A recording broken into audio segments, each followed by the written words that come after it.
అయితే ఇక్కడ మనము దేని గురించి మాట్లాడుకుంటున్నామనంటే, మరి ఒకసారి మార్పు పొందిన తరువాత, ఒకసారి మార్పు పొందినటువంటి ఆ యొక్క సౌలు గారు ఏ విధంగా పౌలుగా మార్చబడ్డారో, మార్చబడినప్పటి నుంచి కూడా ఆయన తిరిగి ఆ కుక్కల ఆ పందిల వెనక్కి వెళ్ళాల.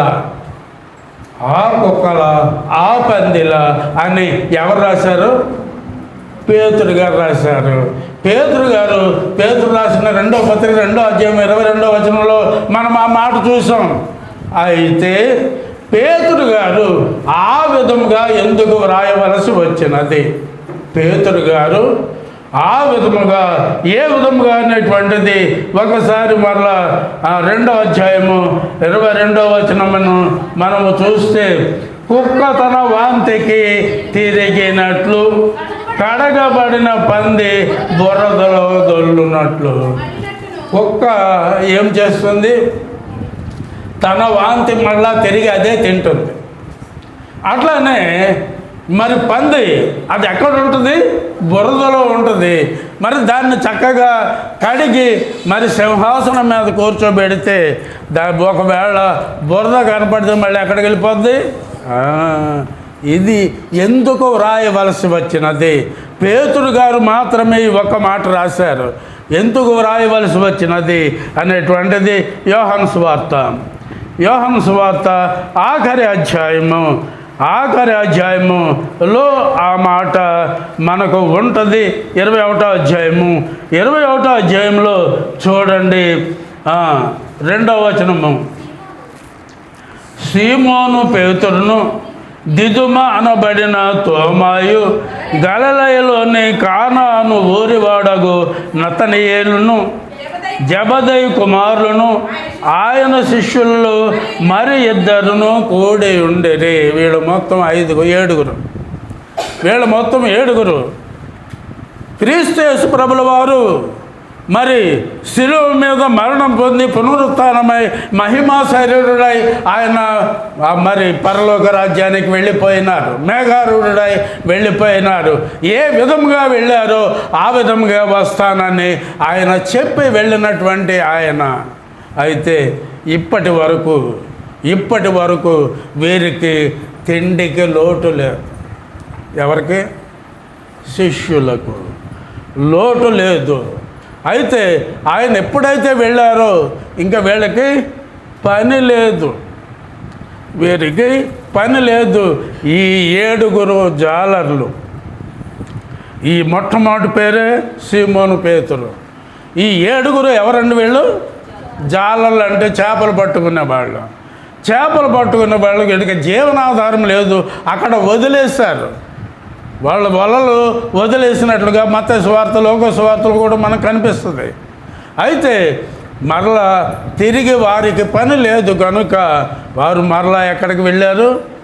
దానికి వెళుతూ ఉన్నారు. కూడి ఉండిరి. 3వ వచనం. సీమోను పేతురు, నేను చేపలు పట్టబోదునని వారితో అనగా, వారు మేమును నీతో కూడా వచ్చేదమని వారు వెళ్ళి దోణి ఎక్కిరి. వాళ్ళు ఇప్పుడు ఎక్కడికి వెళ్తున్నారండి? మరలా పాత జీవితానికి తిరిగి మరలా వారి పాత రోత జీవితం ఏ విధంగా ఉందో తిరిగి మరలా ఆ జీవితానికి వెళ్ళబోవచ్చు ఉండగా ఇక్కడ మరి రండి 4వ వచనం. సూర్యోదయం అవుతుండగా యేసు ధరిని నిలిచెను. అయితే ఆయన యేసు శిష్యులను గుర్తుపట్టలేదు. యేసు, పిల్లలారా, భోజనం యొద్ద ఏమైనా ఉన్నదా అని వారిని అడిగి, ఇదంతా కూడా మరి వాళ్ళకి మళ్ళీ 153 చేపలు పడడం ఇవన్నీ జరుగుతాయి. ఇప్పుడు పేతురుని అడుగుతాడు 3 సార్లు. ఈ 21వ అధ్యాయం చదువుకోండి. ఈ 21వ అధ్యాయంలో దీని కనెక్షనే అక్కడ పేతురు రాసిన 2వ పత్రిక 2వ అధ్యాయం 22వ వచనం దీని కనెక్షనే. ఎప్పుడైతే తిరిగి మరలా నీవు నా గొర్రెలను, చూడండి 15వ వచనం, వారు భోజనం చేసిన తరువాత యేసు సీమోను పేతురును చూచి, యోహాను కుమారుడు అయిన సీమోను, వీరికంటే నీవు నన్ను ఎక్కువగా ప్రేమించుచున్నావా అని అడుగగా, అతడు అవును ప్రభువా, నేను నిన్ను ప్రేమించుచున్నాను అని నీవే ఎరుగుతువని ఆయనతో చెప్పాను. అప్పుడేమన్నారు? నా గొర్రె పిల్లలను మేపుము, నా గొర్రె పిల్లలను మేపుము. మంచి గోధుమ పంటతో మిమ్మలను మరి మేపవలసిన బాధ్యత మాకు ఉన్నది. మేపడం అనేటువంటిది 2 మాటలు. ఒకటి కావలి కాయమంటాడు 3 సార్లు. చూడండి ఇక్కడ రెండవది మరి 16వ వచనంలో నా గొర్రెలను కాయుము అనేటువంటి మాట. నా మొట్టమొదటి ఏమిటి? మేపమన్నాడు. రెండవది కాయమన్నాడు. మూడవది కూడా మేపమని అంటాడు. మూడవది కూడా మేపమని అంటాడు. కనుక నా గొర్రెలను మేపుము అనేటువంటి మాట మనకు కనిపిస్తుంది. అందుచేత మంచి గోధుమ పంటతో అంటే నికార్సైనటువంటి వాక్యముతో మిమ్మలను ఉదక స్నానము చేయించవలసిన బాధ్యత సువార్తికునిగా నా మీద ఉన్నది. ఏదో కబుర్లు చెప్పడం కాదు, నా గొర్రెలను మేపుము, నా గొర్రెలను కాయము. 2 సార్లు మేపమన్నాడు, ఒకసారి కాయమన్నాడు. అంటే కాయడం కంటే మేపడం చాలా ఇంపార్టెంట్. మేపడం అనేది చాలా ఇంపార్టెంట్ అనేటువంటి విషయం అని నేను మీకు తెలియజేయచ్చు ఉన్నాను. 147వ కీర్తన అదే. మంచి గోధుమ పంటతో మీరు పాడుతూ ఉంటారు. ఏం పాట? మంచి గోధుమ పంటతో నిన్ను వేయువాడని దేవునికి స్తోత్రము గానము చేయుటయే మంచిది, మనమందరము స్తుతి గానము చేయుటయే మంచిది.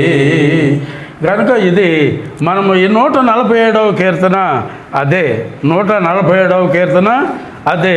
ఆయనకి మరి మంచి గోధుమ పంటతో వారిని మనము ఇక్కడ 16వ వచనం చూడండి. 146వ సంకీర్తన 16వ చరణాన్ని మనము చూస్తే, మంచి గోధుమలతో నిన్ను తృప్తిపరచువాడు ఆయనే. మంచి గోధుమ పంట పెట్టేటువంటి ఆహారము అసలు ఈరోజు ఏ ఆహారము దొరుకుద్ది అనేటువంటి ఏగర్నెస్ మీకే లేదు.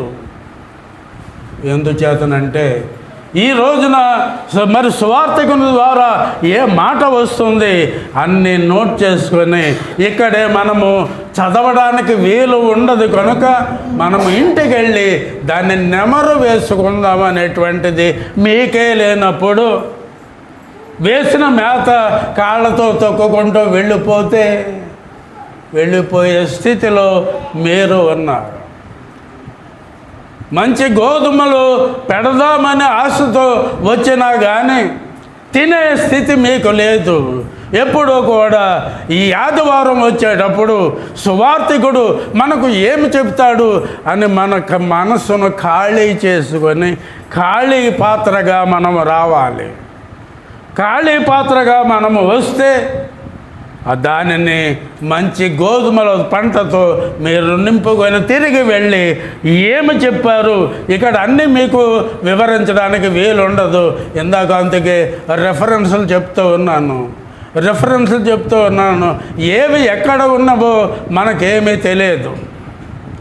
ఏవి ఎక్కడ ఉన్నవో కనీసం నాలాంటి వాడు వచ్చినప్పుడైనా మీరు రాసుకుంటే అది మీకు నెలంతా భోజనమే, నెలంతా భోజనమే.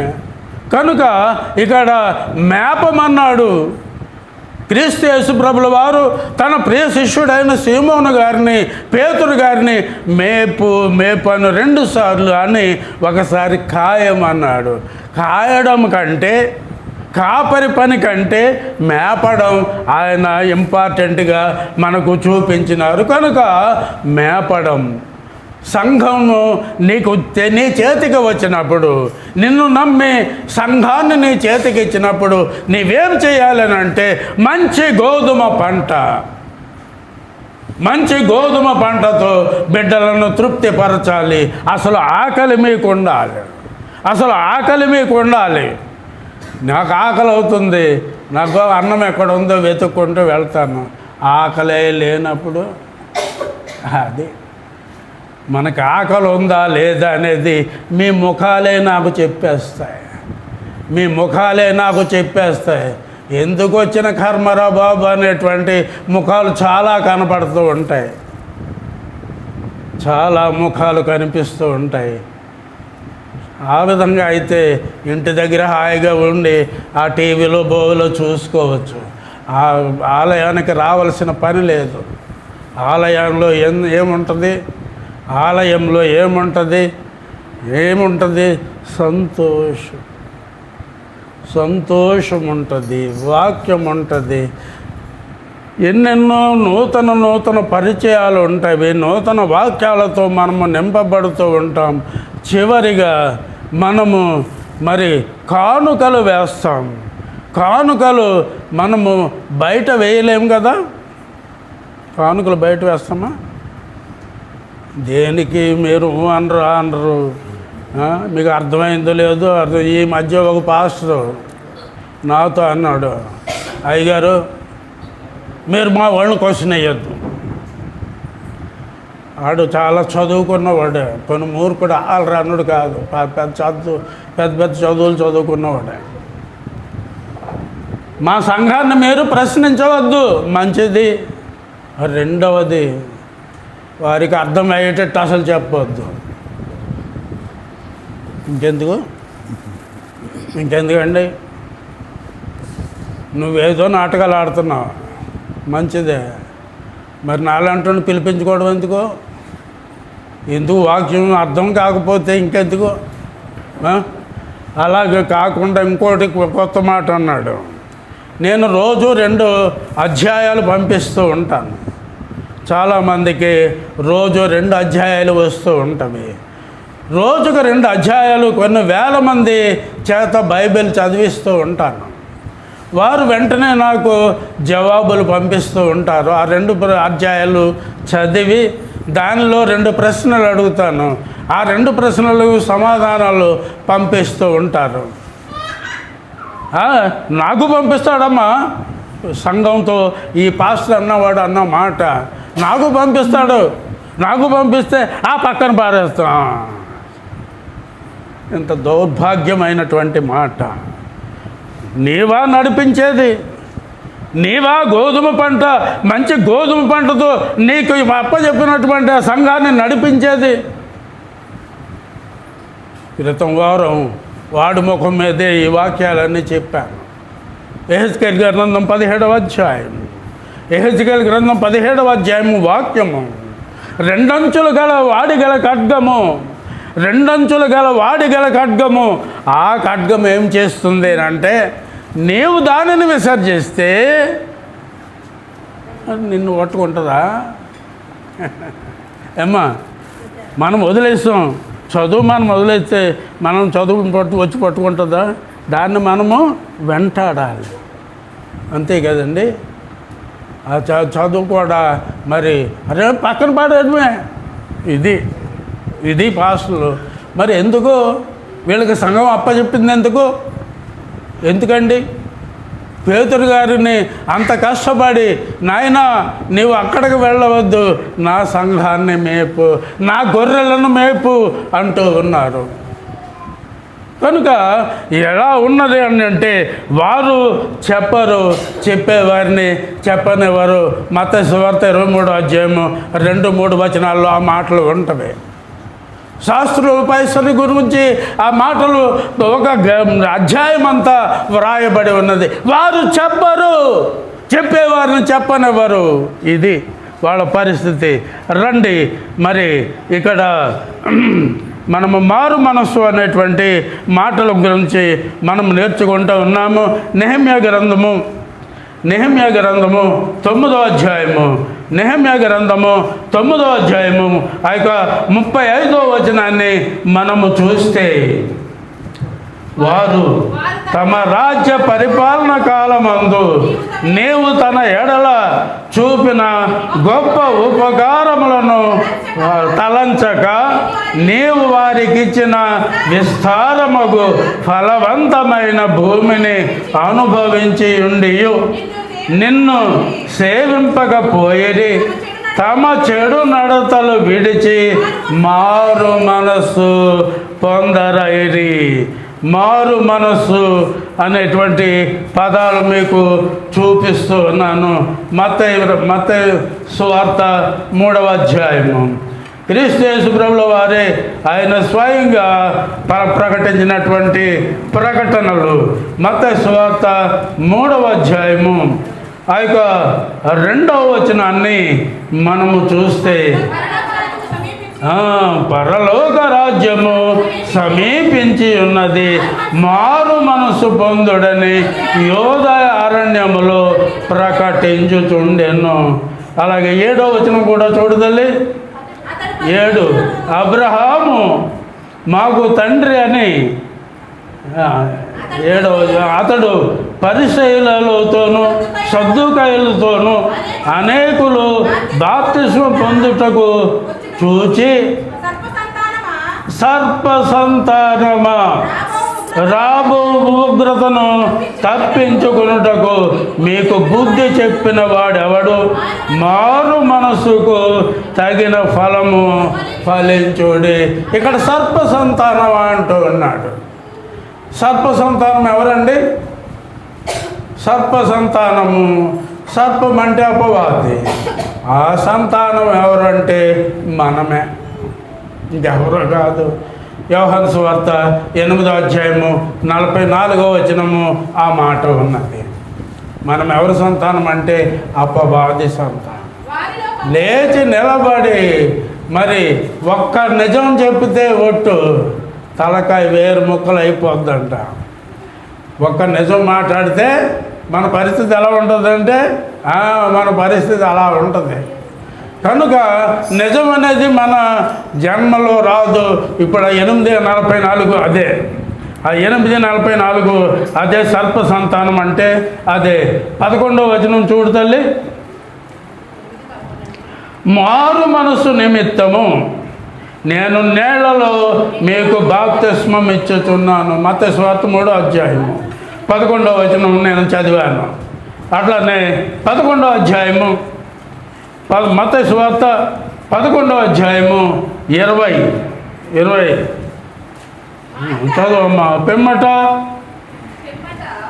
ఏ పట్టణములలో ఆయన విస్తారమైన అద్భుతములు చేసెనో ఆ పట్టణముల వారు మారు మనసు పొందకపోవుట వలన వారిని ఎట్లు గద్దెంపసాగాను.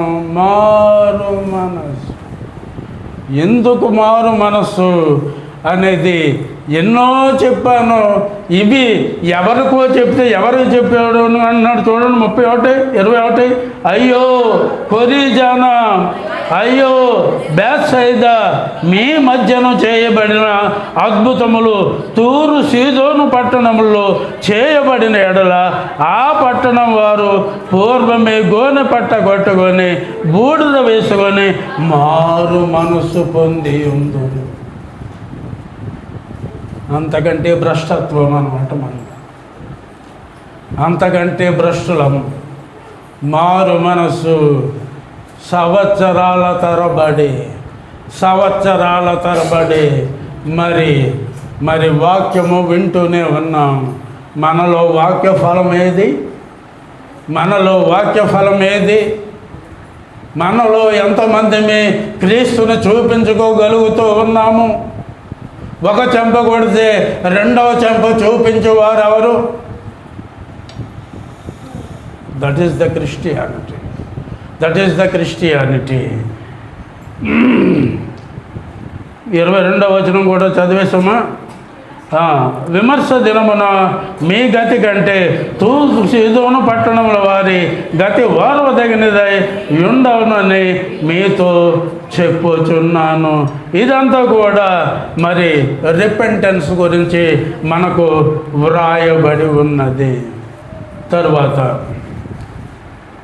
12వ అధ్యాయము 41వ వచనం, మత్తయి సువార్త 12వ అధ్యాయము 41వ వచనం. నినివే వారు యోనా ప్రకటన విని మారు మనస్సు పొందిరి గనుక విమర్శ సమయమున నినివే వారు ఈ తరము వారితో నిలువబడి వారి మీద నేరస్థాపన చేయుదురు. చూడండి, ఒకే ఒక రోజు ఆ యొక్క నినివే పట్టణం ఎంత గొప్పది అని అంటే 1,20,000 జనాభా కంటే ఎక్కువ ఉన్నది. అది ఏ పట్టణానికి ముఖ్య పట్టణం? నినివే.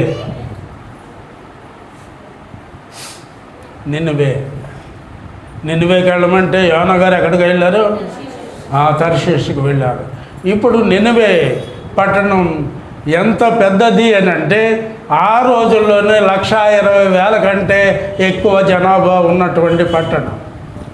ఈయన ఒకరోజు ప్రయాణం చేసి, ఒకరోజు ప్రయాణం అనగా ఎంత ప్రయాణము, ఎంత దూరం?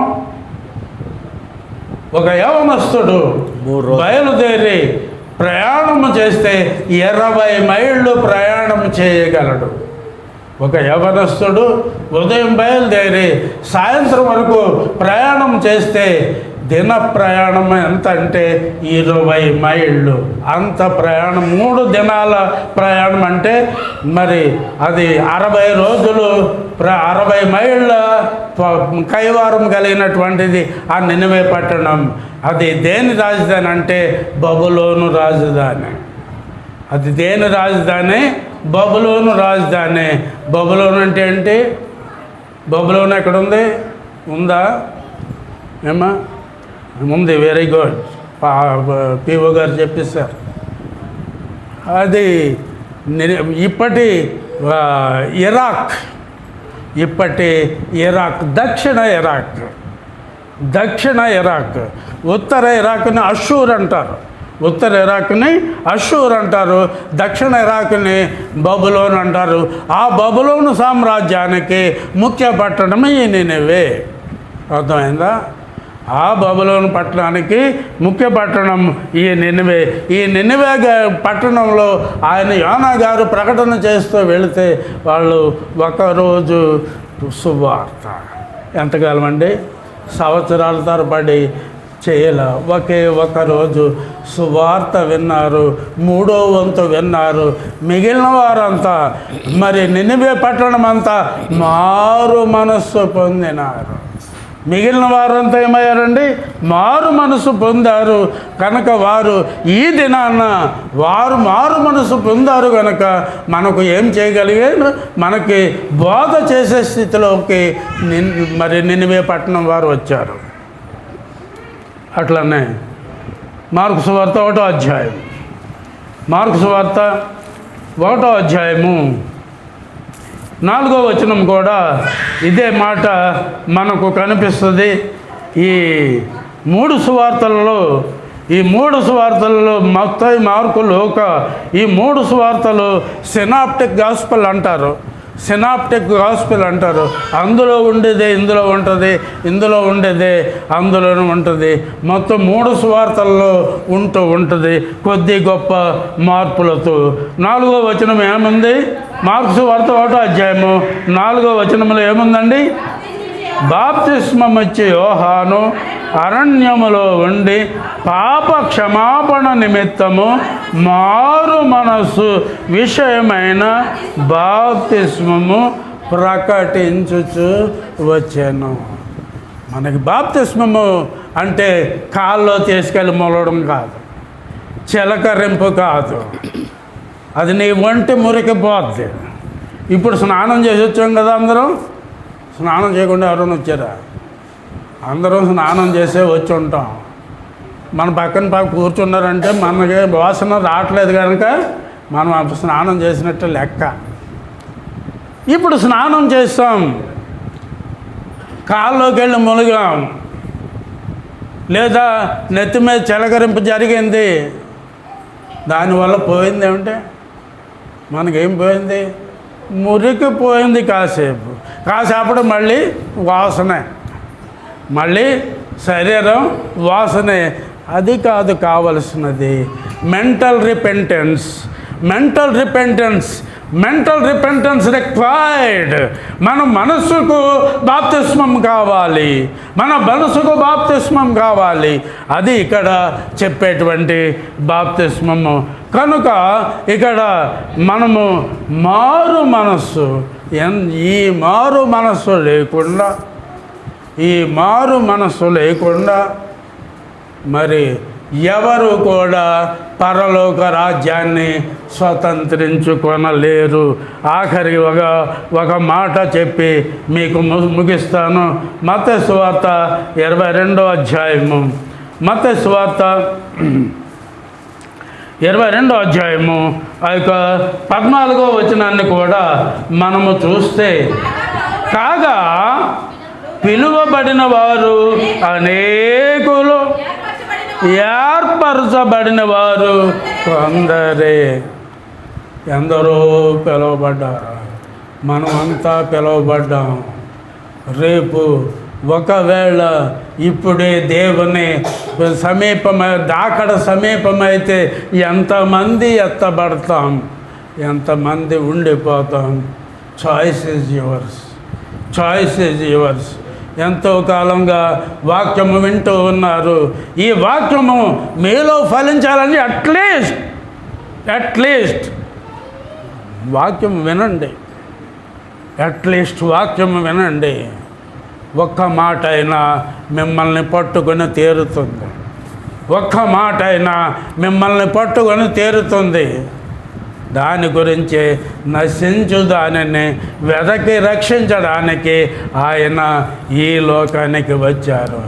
నిన్ను నన్ను రక్షించడానికి వెళ్ళిన ఆయన ఏ విధంగా వెళ్ళినారు ఆ విధముగానే తిరిగి రావడానికి సిద్ధముగా ఉన్నారు. ఎప్పుడు వస్తారో మనకు తెలియదు. నిన్న కాక మొన్న వెనుజులా పట్టణము దక్షిణ అమెరికాలో ఉన్నది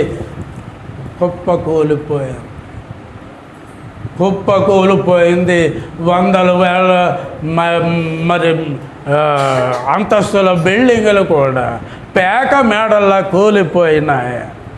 ఎంతమంది అంతకుముందు Turkey, Japan, so many things, Indonesia, ప్రతి చోట కూడా మరి యావత్ ప్రపంచాన్నంతా కూడా ఒకేసారి చేయను కనుక అక్కడక్కడ భూకంపములు, అక్కడక్కడ యుద్ధాలు, అక్కడక్కడ కరువులు, ఇవన్నీ కూడా రాకడకు సూచనలు.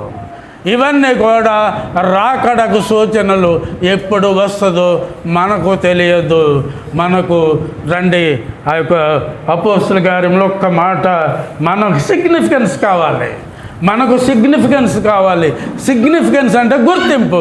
మనల్ని ఎలా గుర్తించాలి అనేటువంటిది అపోస్తల కార్యములు 9వ అధ్యాయము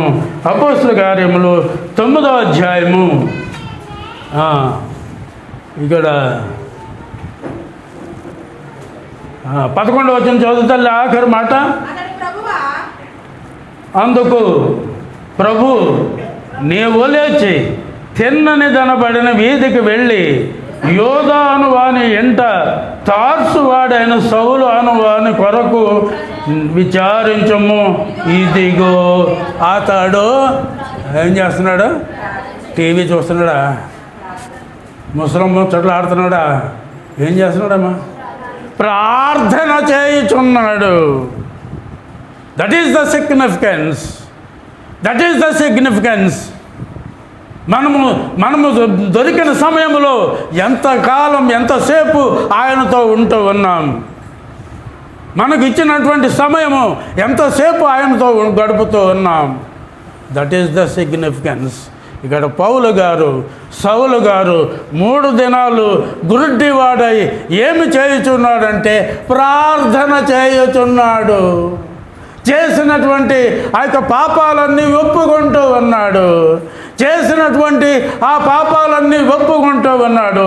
కనుక నీవు ప్రార్థన ఎంతసేపు చేస్తున్నావు అనేది కాదు, కానీ దేవునికి ఇష్టమైన ప్రార్థన చేస్తున్నావా?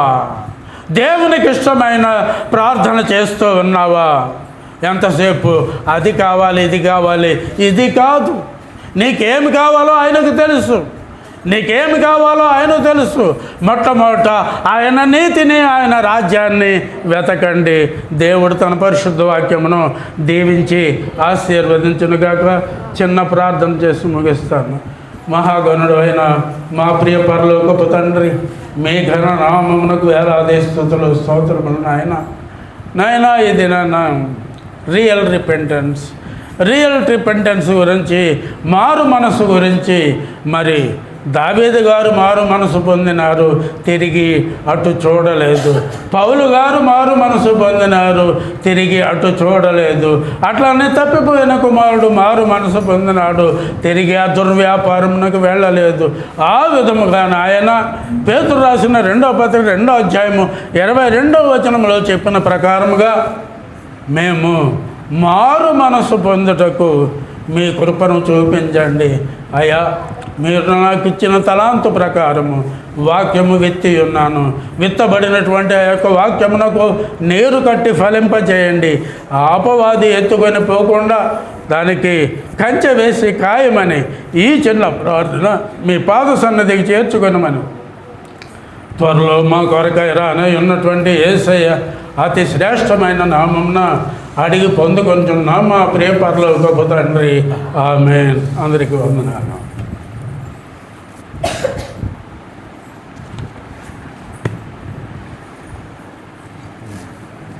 చాలా సంతోషం అండి. చక్కని వర్తమానాన్ని ప్రియులు ఉన్నబట్లు జయశేఖర్ గారు తెలియపరిచారు. దాన్ని బట్టి మనం దేవునికి కృతజ్ఞతాస్తుతులు చెల్లించి మనం సరిచేయబడి మారు మనసు పొంది మరలా అటువైపు చూడకుండానట్లు మన జీవితాలు మనం కట్టుకుందాం.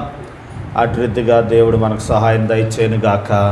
ఆమేన్. తప్పిపోయిన కుమారుడు బుద్ధి వచ్చి తండ్రి దగ్గర చేరినట్లుగా ఆ పందుల పొట్టు తిరిగే పరిస్థితి తెచ్చుకున్నందుకు తనకు బుద్ధి రాలేదు.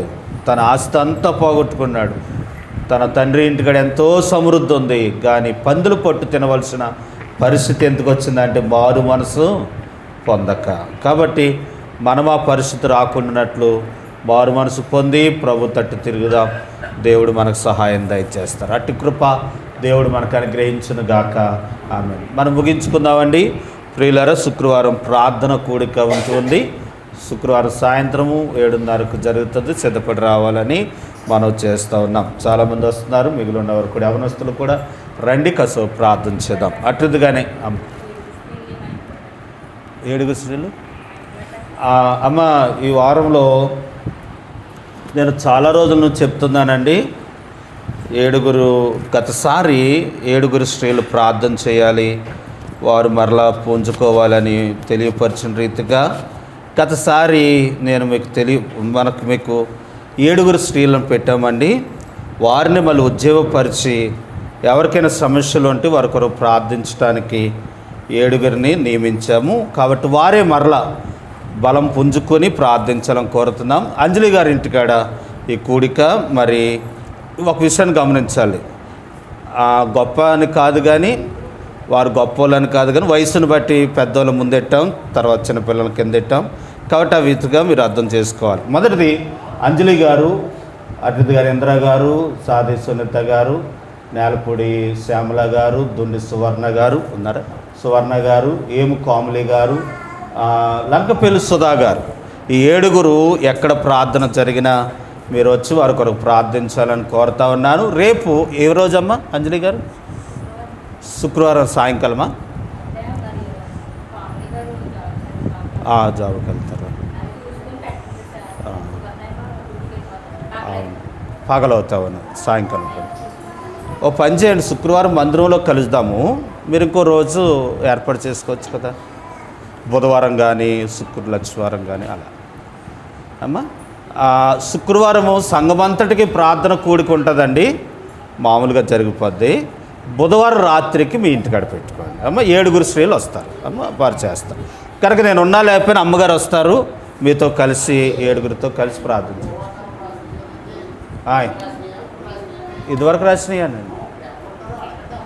ఉంటారా వీళ్ళందరూ? ఇందుట్లో ఉన్న వాళ్ళు ఎవరో చెప్పండి. ఒకవేళ మాకు వీలు కదండి అని వారు 7 ఎవరైనా ఉంటే మీకు బదులుగా ఇంకెవరినైనా పెడదాం, ఇంకా కొత్త వాళ్ళని పెడదాం. మేము ఉండలేమండి, మేము రాలేమండి అని 7 ఎవరైనా అంటే కనుక కొత్త వాళ్ళని పెట్టడానికి అనుకూలత ఉంటుంది. రాగలరా? సరే, ఈ 7 వస్తారు కదమ్మా. ఇంకా మా ఆలోచన ఏంటంటే ఇంకో గ్రూప్ని ఏర్పాటు చేద్దాం, కొంచెం పెద్ద వయసు వాళ్ళని ఏర్పాటు చేసి ఎస్తేరు గ్రూప్గా వారు ప్రార్థన చేయడానికి ఇంకో 7 పెద్దవారిని ఏర్పాటు చేద్దాం, వారు ప్రార్థన చేయటానికి. ఇలాగూ మరి కొంతమందిని ప్రోత్సహిద్దాం. ఆ రీతిగా మీరు సిద్ధపడాలని మనం చేస్తూ ఉన్నాను. బుధవారం సాయంత్రము 8 గంటలకి అంజలి గారి ఇంటికాడ ప్రార్థన అండి. 7 స్త్రీలు వారందరూ కూడా ఇందులో ఉన్న వాళ్ళు రావాలని మనం చేస్తున్నాను. సుధామ్మ కుదురుతుందా? సుధా గారు అమ్మ, రైట్. కాబట్టి మీరు కుదరదండి మాకు వల్ల కాదండి అంటే కనుక వారు మీ స్థానంలో ఇంకొకరు ఎవరినైనా మేము ఏర్పాటు చేస్తాం. కాబట్టి అది ఇప్పుడే తెలియపరచండి. లేని ఎడల ఎప్పటికీ మౌనంగా నుండి ఆ కార్యక్రమంలో ఏకీభవించాలి అనే విషయాన్ని తెలియపరుస్తున్నాం. మంచిది. అటు రీతిగా ఇదివరకు ఉన్న వాళ్ళే వీళ్ళందరూ ఆ రీతిగా మీరు సిద్ధపడాలని మనం చేస్తున్నాం. మంచిది. అందరూ ఒకసారి దేవునికి స్తోత్రం చెబుదామండి. హల్లెలూయా. కాబట్టి ఆ రీతిగా సిద్ధపడండి. శుక్రవారం ఏదో ప్రకారం ప్రార్థన ఉంటుంది, కాబట్టి సిద్ధపడి రావాలని మనం చేస్తున్నాం. వారానికి ఒక్కచోటే, వారంలో 2-3 సార్లు పెట్టద్దు, వారానికి ఒకసారి పెడితే వాళ్ళు రావటానికి వీలుకరంగా ఉంటుందండి. వారు పని ఒత్తుళ్ళు ఉంటాయి కాబట్టి రోజు రావాలన్న రాలేరు. కాబట్టి వారానికి ఒక రోజు అంజలి గారు అయిపోయిన తర్వాత మళ్ళీ ఇంకొకరు వచ్చే వారం అలా మీరు ఏర్పాటు చేయాలని మనం క్లిష్ట పరిస్థితి వస్తే మీరు తెలియపరచండి, తప్పదో అప్పుడు పెడతాం. కాబట్టి ఆ రీతిగా సిద్ధపడదాం. ఈ సమయంలో మన సంఘంలో 2 వ్యక్తులు నీరసంగా ఉన్నారండి. ఆ 2 వ్యక్తులు ఎవరనంటే, ఒకరు లంకపల్లి జయరాజు గారు చాలా నీరసంగా ఉన్నారు, వారు మంచానికి పరిమితం అయ్యారు.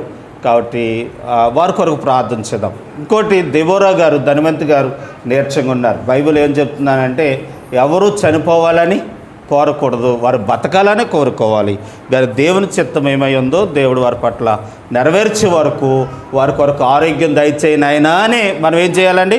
ప్రార్థన చేయాలి. కాబట్టి ఆ రీతిగా ప్రార్థన చేయాలని కోరుతా ఉన్నాను. కాబట్టి మేము వ్యక్తిగతంగా ప్రార్థన చేస్తున్నాను, తెలిసిన వారు ప్రార్థన చేస్తున్నారు. ఒక చిన్న ప్రార్థన మన ప్రియులు జయరాజు గారి కొరకు, అటుదిగానే దేబోరా గారి కొరకు ప్రార్థన చేద్దాం. తలలు వంచండి, కళ్ళు మూసుకుందాం, ప్రార్థన చేద్దాం. మీ మనసులో మీరు వారి కొరకు ప్రార్థించాలని కోరుతా ఉన్నాను.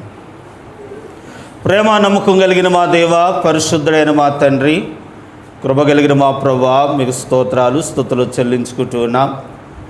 మరొక దినం మీ ఆవరణలోనికి మేము చేరి మిమ్మల్ని ఆరాధించడానికి, స్తుతించడానికి, మీ వాక్యాన్ని వినటానికి మీరు మాకు సహాయాన్ని అనుగ్రహించినందుకే మీకు వందనాలు, మీ స్తోత్రాలు. అటుదిగానే ప్రభువా, మరి మా ప్రియులు లంకపల్లి జయరాజు గారు వారి కొరకు ప్రార్థిస్తూ ఉన్నాం. చాలా బలహీనత అయ్యి మంచానికి పరివర్తమయ్యారు. నీ బిడ్డను కనికరించిన అయినా కృప చూపండి. నీ బిడ్డ పట్ల నీ చిత్తాన్ని మీరు నెరవేర్చనైనా లేచి తిరగగలిగే భాగ్యం దయచేయండి. తన పని తను చేసుకునే శక్తిని అనుగ్రహించండి. అటుదిగానే అయ్యా ధనవంతి గారి కొరకు ప్రార్థన చేస్తున్నాం. దీవించి బలపరచి ముట్టండి, స్వస్థపరచండి, నీ బిడ్డను లేవనెత్తండి. తన పని తాను చేసుకునే శక్తిని అనుగ్రహించండి. మీరే నడిపించమని వేడుకుంటూ ఉన్నాను. మాకు తెలిసిన వారునైనా ఇంకా తెలవని వారు ఎవరవుతున్నారు, వారి విషయంలో కూడా మీ సహాయాన్ని అనుగ్రహించండి. ఇంతవరకు సహాయపడినందుకే మీకు స్తోత్రాలు. మమ్మల్ని మీరు దీవించి బలపరిచి మీరే మహిమ పొందమని ప్రార్థన చేస్తూ మమ్మల్ని మీ చేతికాపు చెప్పుకుంటూ యేసు ప్రభువారి పేరట స్తుతించి గణపరిచి అడిగి వేడుకుంటున్నాము తండ్రి, ఆమేన్. మంచిదండి. మనందరూ లేచి నిలబడి మనం ఈరోజు కానుకలు సమర్పించుకుందామండి. మనందరం కలిసి పాట పాడుతూ దేవుని స్తుతిద్దాం. ఎవరికైనా పాట పాడాలని ఆసక్తి కలిగిన వారు ఉంటే కనుక ఓ పాట పాడుతూ ఉంటుండగా కానుకలు సమర్పిద్దాం. అందరూ కలిసి ప్రభు సన్నిధానంలో కానుకలు. రండి, వరుసగా రండి, వెనకాల ఉన్నవారు రండి. ఇదిగో నా జీవితం.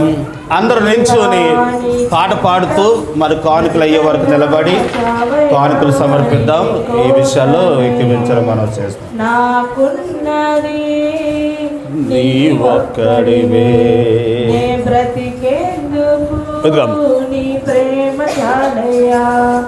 ఆరాధింతును నా పూర్ణ హృదయముతో, నిన్ను కనపరతును నా జీవితాంతము. యేసయ్యా యేసయ్యా యేసయ్యా, నా యేసయ్యా యేసయ్యా యేసయ్యా. ఇదిగో నా జీవితం దేవా నీకు అంకితం. చావైనా బ్రతుకైనా నీ కోసమే. ఇదిగో నా జీవితం దేవా నీకు అంకితం. చావైనా బ్రతుకైనా నీ కోసమే. నీ వైపేనే చూడక, నీ ప్రేమేనే ఎరుగక, శిథిలమైన శిలనై నేనుండగా. నీ వైపేనే చూడక, నీ ప్రేమేనే ఎరుగక, శిథిలమైన శిలనై నేనుండగా. నన్ను ప్రేమింపగా వెంటాడితివి, నీ కౌగిట చేసి మనిషిగా మార్చితివి. నన్ను ప్రేమింపగా వెంటాడితివి, నీ కౌగిట చేసి మనిషిగా మార్చితివి.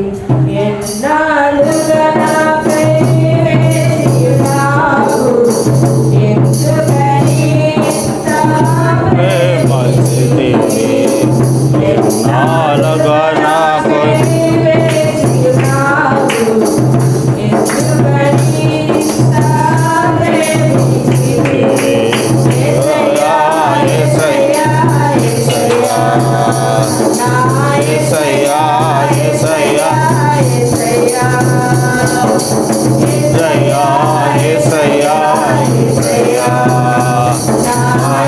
ఇంత కూర్చున్నామండి,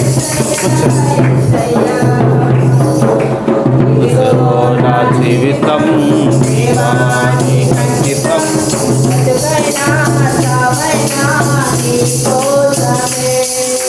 ఇదిగో నా జీవితం దేవా నీకు అంకితం.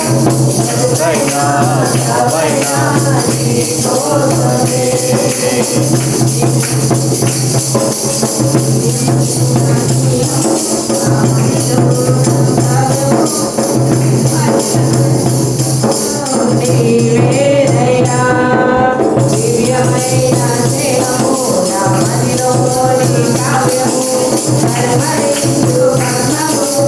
నీవేదైనా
Yes,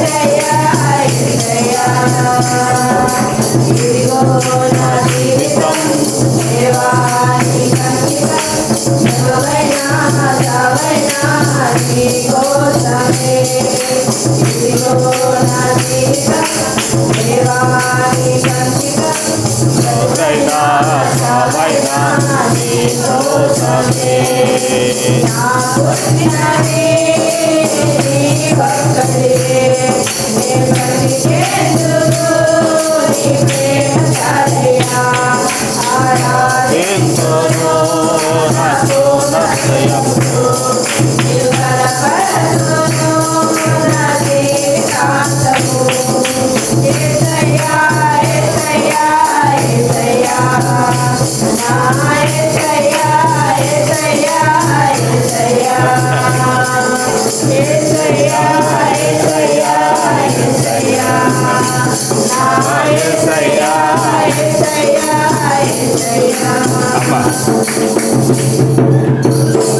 అమ్మ ఇప్పుడు అత్త ఏం తెలుస్తుందో చెప్పండి.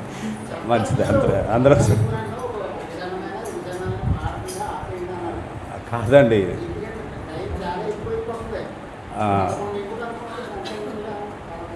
రావటమే లేట్గా వస్తున్నారండి బాబు చాలామంది. ఇప్పుడు ఇప్పుడు ఇప్పుడు కూడా వచ్చిన వాళ్ళు ఉన్నారు, ఇప్పుడు అడిగెట్టిన వాళ్ళు ఉన్నారు. మంచిది ప్రియులారా, అందుకు నవ్వొచ్చింది. ఈ సమయంలో అమ్మగారు ప్రార్థన చేస్తారు. ప్రార్థన ఆశీర్వాదంతో ఈ కార్యక్రమం ముగించుకుందాం. ముగింపండి. అమ్మగారు ప్రార్థన చేస్తారు, ప్రార్థనతో ముగించుకుందాం. రజిత గారు వారు రావటాన్ని బట్టి వారికి ప్రత్యేక వందనాలు. అమ్మ మళ్ళీ మీ ప్రయాణం జాగ్రత్త. దేవుడు మీకు తోడేయండి, సహాయం దయచేయను గాక. ఆమె ఇక్కడికి రండి. ప్రార్థన చేసుకుందాం. మహాకరుడు మహోన్నతుడు పరిశుద్ధుడు అయిన మా ప్రభావం స్తోత్రాలు. దేవాది దేవుడు అయిన మా ప్రభావం నేను మమ్మల్ని ప్రభా నా తల్లి పుస్తకం ఆకర్షించినట్టు స్తోత్రాలు ప్రభా. నాయన పోయిన పునరుద్ధానం మొదలు ఈ పునరుద్ధానం వరకు మీరు మమ్మల్ని కాచి కాపాడి మీ బలిష్టమైన రెక్కల కింద మమ్మల్ని భద్రపరిచేది. ఆయన మా తండ్రి మరొక పునరుద్ధాన దినం మాకు ఇచ్చిన ఆయన ఈ సన్నిధానంలో ప్రభా ఇలాగా ఆరాధించుకోవటానికి మాకు ఇచ్చిన ఈ సమయాన్ని బట్టి చూస్తుంటాను ప్రభా. నాయన మా తండ్రి పాటలు ఎంతో సంతోషం దయచేశారు ప్రభా. వర్తమానం అందు ప్రభా మీరు మాతో మాట్లాడారు ప్రభా. నాయన మా తండ్రి నా ప్రభా నా తండ్రి ఎవరో నశించుకోవటం ఇష్టం కాదు ప్రభా. ప్రతి ఒక్కరూ రక్షించబడటానికి ఈ లోకానికి వచ్చారు తండ్రి. నాయన మా తండ్రి నశించిన ఆత్మని రక్షించడానికి మీరు ప్రభా మా కొరకు సిలివేయించుకున్నారు ప్రభా. రక్తం కాచారు, ప్రాణం పెట్టారు ప్రభా. స్తోత్రాలు ప్రభా. నాయన అలాగే ప్రభా నా తండ్రి నాయన మా ప్రభా నా తండ్రి మారు మనసు తగిన ఫలాలు ఫలించమన్నారు ప్రభా. మారు మనసు పొందమన్నారు ప్రభా. మారు మనసు పొందే అవకాశం మళ్ళీ మాకు ఇచ్చారు ప్రభా. నాయన మా తండ్రి ప్రతిరోజు ప్రభా మాటల ద్వారా చూపుల ద్వారా తలల ద్వారా ఏమైనా చేసుకుంటే నాయన ఈ ప్రశస్తమైన రక్తంతో కడిగి పవిత్రపరిచి నేను మేము అనుదినము ప్రతి క్షణము మారు మనసు పొందుకునే వర్గం సిద్ధపరచుకుని ఆయన మా తండ్రి నాయన నీ రక్షణ మరి సమీపం ఉంది ప్రభా. నా తండ్రి నీ వచ్చే రాకడం చాలా సమీపం ఉంది ప్రభా. నీ రాకడం వరకే మమ్మల్ని సిద్ధపరచదు ప్రభా. అయినా మా తండ్రి వచ్చే వరకు మా తండ్రి ఎవరైతే ప్రభా నా తండ్రి దీనిలో ప్రార్థన చేస్తూ ఉంటారో వారు ప్రభు నేను ఎదుర్కొంటారని ప్రభా నీ లేఖనాల ద్వారా తెలియపరిచారు ప్రభా. అటు ప్రభు మాకు అందరికీ దయచేయాలి మధ్య నీ బిడ్డలందరికీ ఆశీర్వదించిన ఆయన ఎత్తబడిన వాక్యాన్ని మీరు పెట్టి ఫలించేయండి. మీ దాసుని ప్రభా మా తండ్రి ఆయన రాజుగారిని అభిషేకించుకున్నారు ప్రభా. ఏ చోట్లయితే వాక్యాన్ని ఇస్తున్నారు అక్కడ మా తండ్రి మీరు ప్రభా నీ బిడ్డను వాడుకోండి ప్రభా. బలపరచండి, కుటుంబాన్ని ఆస్వాదించిన ఆయన అంటే కానీ కూడా వచ్చిన సభ్యులందరి కొరకే ప్రార్థిస్తున్నాం ప్రభా. చదువులకు ఆరోగ్యాలు దయచేయండి ప్రభా. నేను అలాగే ప్రభా అందరికి తెలివి జ్ఞానం దయచేయండి ప్రభా.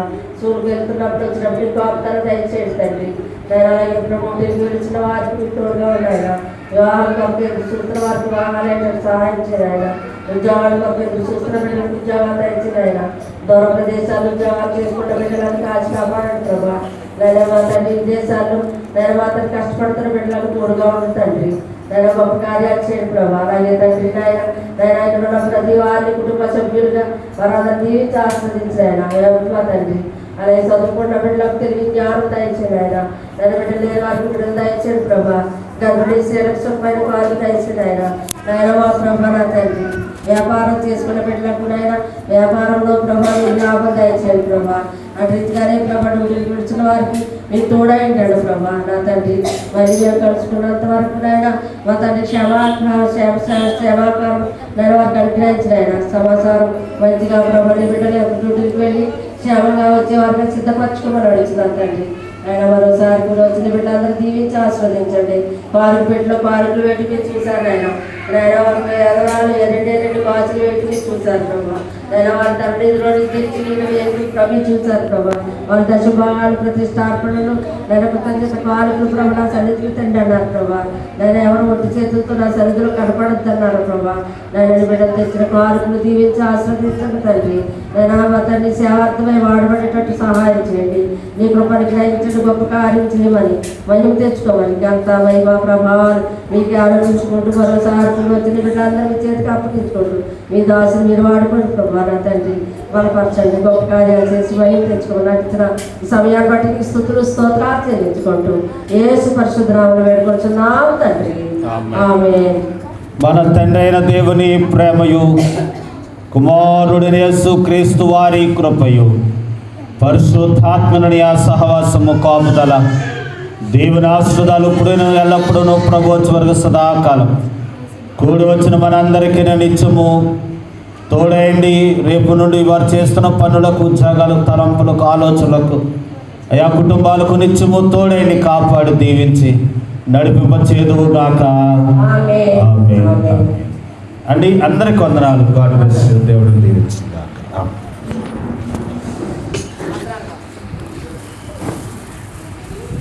అన్నయ్య ఓకే ఓకే ఓకే అన్నయ్య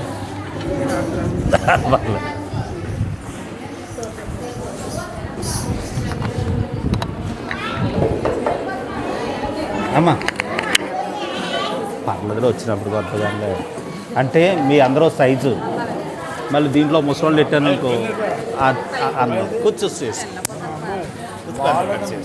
ఆ రోజుకి ఒక పాటలు